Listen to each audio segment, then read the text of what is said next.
Today we live in a carefully constructed reality where the illusion of freedom keeps us from seeing the gears that truly move the world. Awakening is this phenomenon that is so talked about nowadays.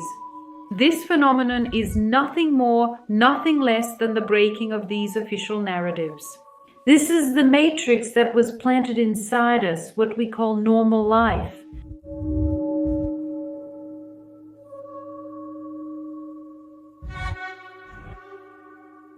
There is an invisible empire that controls our lives. This empire operates in the shadows of our society without us noticing. Every day our lives are manipulated and controlled by these hidden entities. And today I'm here to tell you one of the most hidden stories of humanity. And if after this video you don't wake up, seriously, my condolences to your consciousness. I'm Carol Capel, your favorite non-alienated alien. Welcome everyone to another video that starts right now here on this channel. This channel, by the way, even has a younger sibling. If you're not yet subscribed to the Shorts channel, I recommend you grab the link here in the description and subscribe. There, I post daily videos of short mysteries so you can watch and not miss out on absolutely anything that's happening on our strange little planet. So grab the link down here in the description or up here in the cards and subscribe so you don't miss anything. Now pay close attention to all the sordid details I'm going to share with you in this video today.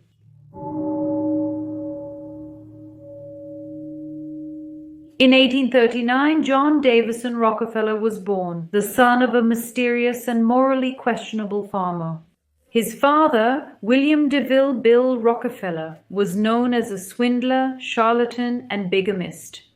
He led a double life and had a natural talent for deceiving people.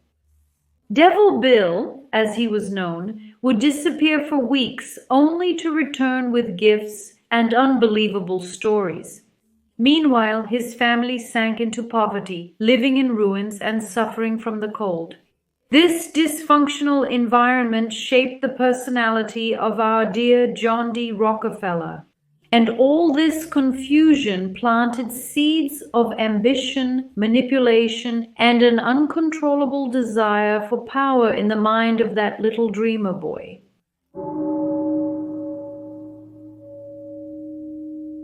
From a very young age, Rockefeller proved to be a very dedicated person. He had a sharp mind for business. At 16, after dropping out of school to support his family, he got his first job as an accounting assistant in an office.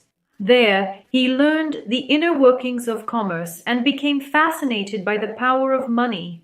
Every day before going to work, he would repeat to himself, "I am destined to be rich."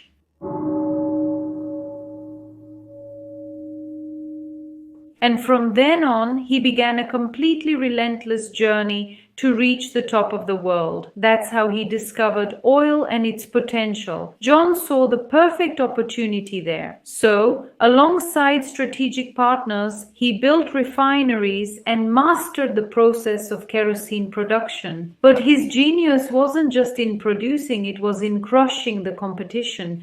Rockefeller made secret deals with railroads, securing exclusive rates and manipulating the transportation of his rivals' oil. A new kind of war was beginning then, predatory capitalism. And it was then in Cleveland, the city that became the base of his empire, that John began what was called the Cleveland Massacre. He bought and destroyed almost all competing refineries. His tactic was simple and effective. He lowered his prices until his competitors failed, and then he bought their companies for pennies. Before these companies could resist, they were suffocated by lack of raw materials, lack of transportation, or lack of access to barrels.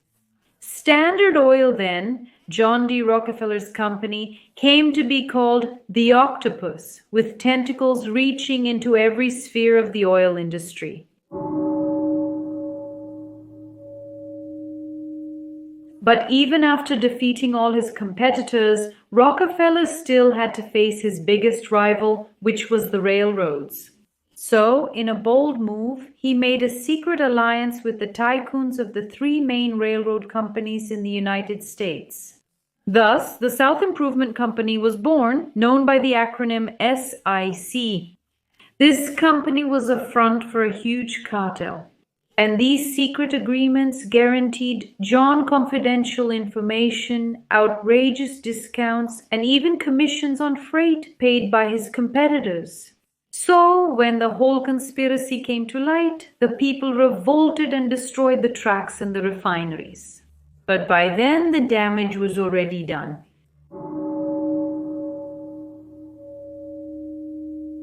John wasn't shaken by this whole story. When SIC was dissolved, he used the fear it created as a weapon. The terrified refiners sold their businesses to him for peanuts, and Rockefeller remained relentless. He bought up all the barrels and machinery available so his competitors couldn't produce. And even when they managed to produce, he reserved all the railroad cars, making it impossible for his competitors to transport their product.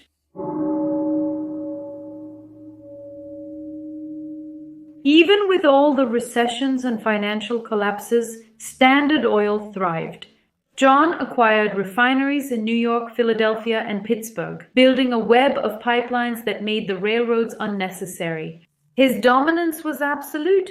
He controlled 90% of the refining industry in the United States. And the newspapers started calling him the most powerful man in the world, but for him, that still wasn't enough.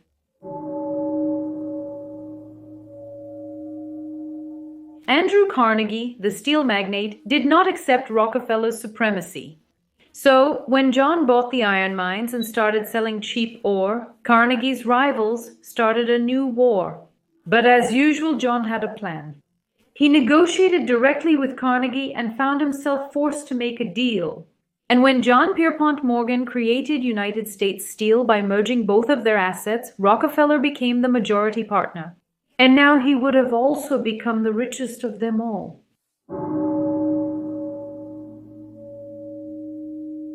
Behind the empire he built, shadows began to emerge. Ida Tarbell, the daughter of a ruined refiner, published a series of reports that exposed the shady methods of Standard Oil. Bribery, market manipulation, sabotage, Rockefeller's public image went up in smoke.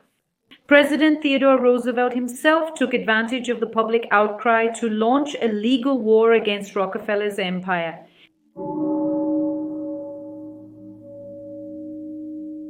But in 1911, the United States Supreme Court found Standard Oil guilty of monopolistic practices and ordered its breakup into 34 companies.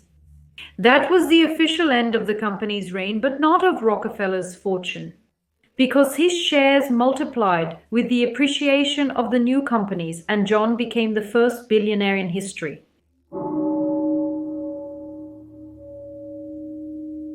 With his public image ruined, Rockefeller began to dedicate himself to philanthropy. That philanthropy, by the way, is highly questioned. He created the so-called Rockefeller Foundation and donated millions to medicine and education. But only so he could control medicine and education. Many critics of these acts of charity claim that this was actually a new form of control. And in fact it was.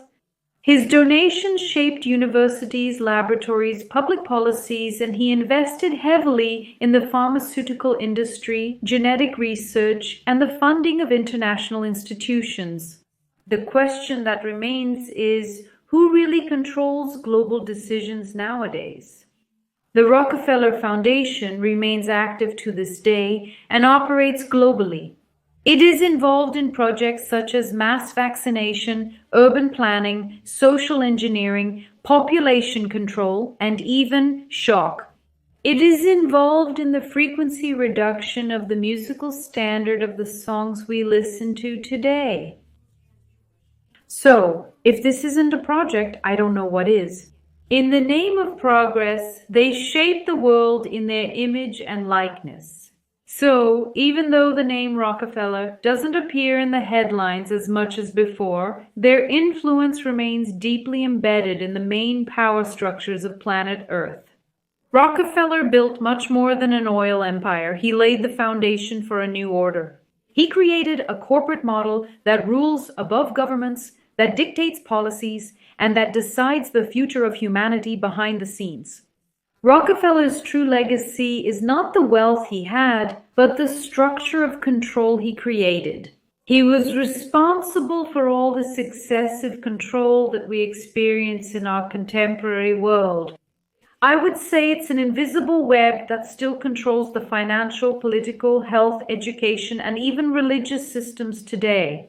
I mentioned to you in a live stream here on the channel about the Vatican being financed by the Rockefeller Foundation. Just from that, you can already tell what kind of ground I'm stepping on with today's video. The story of John D. Rockefeller is a warning disguised as a biography. And you know what's worse than all of that? The worst part is that he won. Thanks to the structure he created, today we live in a carefully designed reality, where the illusion of freedom keeps us from seeing the gears that truly move the world. For many, the name Rockefeller is just a footnote in history books or a benevolent philanthropist who donated millions to science and education. But when we dive into the real story behind this empire, we realize that we are facing something much bigger, a meticulous plan of control that spans generations and, I would say, will continue forever. Awakening is this phenomenon that is so talked about these days. This phenomenon is nothing more, nothing less than the breaking of these official narratives. It's when the veil of ignorance begins to fall and the structures of power reveal their true face. In the case of the Rockefellers, we're not just talking about a billionaire who controlled oil. We're talking about the archetype of the architect of the Matrix. The one who understood that control is not maintained by force, but rather by the subtle manipulation of thought, information, and above all, institutions. John D. Rockefeller didn't dominate the world just through Standard Oil. His true legacy was to create the foundations for a new reality, for a new matrix. He understood that controlling oil was controlling energy, and that controlling energy was dominating industrial civilization. But that was just the beginning. When he realized that physical control was not enough, he turned his eyes to medicine, to science, to education, and later to culture. The Rockefeller Foundation shaped universities, created educational standards, funded pharmaceutical medicine while marginalizing natural therapies, built the paradigm that health comes from a pill and that knowledge is found in institutions, and that progress is synonymous with industrialization. Does that sound familiar to you in any way? Well, that's the matrix that was planted inside us, what we call normal life. Awakening, then, in this context, is to look at Rockefeller's story, not just as a simple biography, but as the genesis of a form of slavery, a silent, sophisticated form, legitimized by institutions that pretend to protect us.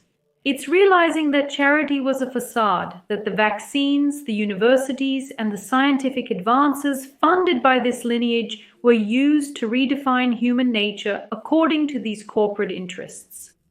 We are in an era where collective awakening is inevitable. More and more people are starting to realize that we don't live in a free world, but rather in a global domestication field. And when we go back to the point of origin, to the Rockefeller Empire, we understand that the bars of this invisible prison were welded more than a century ago. The system isn't collapsing, it's being exposed. And when the truth is revealed, the choice appears. We can keep living in the comfortable illusion, or leave the matrix and face this brutal reality of control. The story of John D. Rockefeller isn't the story of a man, but rather a story about the engineering of power. And understanding this, understanding what I just shared with you, is the first step to waking up. If you watch this video all the way to the end, know that we have a magic word here in this video today. Comment "awaken" and down below in the comments, and I'll see you in our next videos. Bye.